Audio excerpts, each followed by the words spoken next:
জীৱন্তৰা ঘাটুৱাৰে ভুৱা তথ্যৰে জালিয়াতি কৰি অভিলেখ গঢ়িছে। এই অভিযোগ সুনীল ৰাজকোঁৱৰৰ।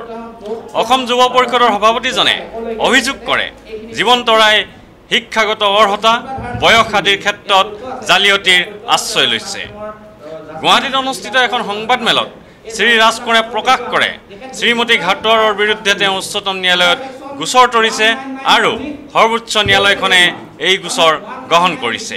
সংবাদমেলখনত শ্ৰীমতী ঘাটুৱাৰৰ বিৰুদ্ধে বিভিন্ন অভিযোগ উত্থাপন কৰি সুনীল ৰাজকোঁৱৰে কয়, মৰাণ সমষ্টিৰ বিধায়িকা জীৱন্তৰা ঘাটুৱানীৰ যি জালিয়াতি, সেই জালিয়াতি ইতিমধ্যে মুক্ত হৈছে। তেখেতে তথ্য তেখেতৰ প্ৰমাণ হৈছে আৰু যাৰ কাৰণে তেখেতে ইতিমধ্যে আণ্ডাৰ ছেকশ্যন 199/471 তেখেতক ছাছপেণ্ড কৰা হৈছে আৰু তেখেতৰ ইতিমধ্যে এটা কেছ হাইকোৰ্টত চলি আছে।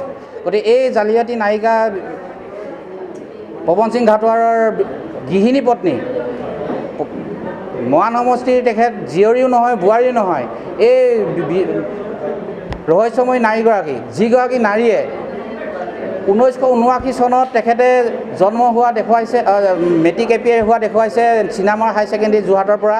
আকৌ সেই হাই ছেকেণ্ডেৰী প্ৰিন্সিপালেই আকৌ তথ্য দিছে, কোৰ্টত দিছে যে লেটাৰ দিছে যে তেখেতে আচলতে 74/5 তেখেতে স্কুল এৰিলে। অৰ্থাৎ তেখেতে আকৌ কোৰ্টত তথ্য দিছে যে 1982 চনতে তেখেতে যে 82 চনৰ 1 মাৰ্চত জন্ম হৈছে আৰু 1982 চনৰ 1 মাৰ্চত জন্ম হৈছে যদি তেখেতে এই নমিনেশ্যন পেপাৰবিলাকৰ 1979 চনত জন্ম বুলি কিয় মেট্ৰিক এপিয়ে কেনেকৈ কৰিলে? তাৰমানে 3 বছৰ আগতে জন্ম হোৱাৰ 3 বছৰ আগতেই মিছেছ ঘাটুৱাৰে মেট্ৰিক এপিয়ে হ'ল। অৰ্থাৎ তেখেতে মহাপুৰুষ তথা অৱতাৰী পুৰুষতকৈ মহান হৈ গ'ল।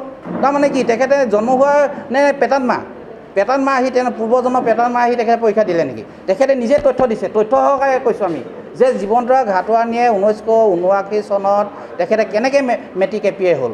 অথচ তেখেতক কৈছে হাই ছেকেণ্ডেৰী প্ৰিন্সিপাল, বৰ্তমান প্ৰিন্সিপাল শৰ্মা ডাঙৰীয়াই কৈছে যে তেখেতে আচলতে 74/5 8 পাছতে স্কুল এৰিলে। তাৰপিছত তেখেতৰ তথ্য নাই। তাৰপিছত আকৌ আহিলে তেখেতে 82 চনৰ 1 মাৰ্চত, আকৌ 82 চনৰ 1 মাৰ্চৰ জন্ম হৈ 82 চনৰ এপ্ৰিল মে'তে তেখেতে মেট্ৰিক দিলে, আকৌ দিলে মেট্ৰিক।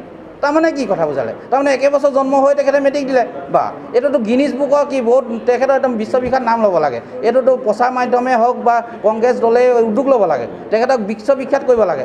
যদি তেখেত যদি পেটাত মা হয়, যদি তেখেতে প্ৰতাৰিকা হয়, তেতিয়াহ'লে তেখেতক ব্যৱস্থা ল'ব লাগে যে তেখেতক বৃদ্ধাশ্ৰম কৰি থকাৰ পাছতো পৱন সিং ঘাটুৱাৰ জীৱন্তৰা ঘাটুৱাৰে বৃদ্ধাশ্ৰম কৰা খাতিৰলৈ এই ৰহস্যময় এই পেটাত মাৰ কাৰণে আমাৰ মুখ্যমন্ত্ৰী ডাঙৰীয়াই ভয় কৰে নেকি? মুখ্যমন্ত্ৰী কাপুৰুষ নেকি যে তেখেতে এইগৰাকী মহিলাক যিগৰাকীক 2-3বাৰকৈ টিকেট দিছে?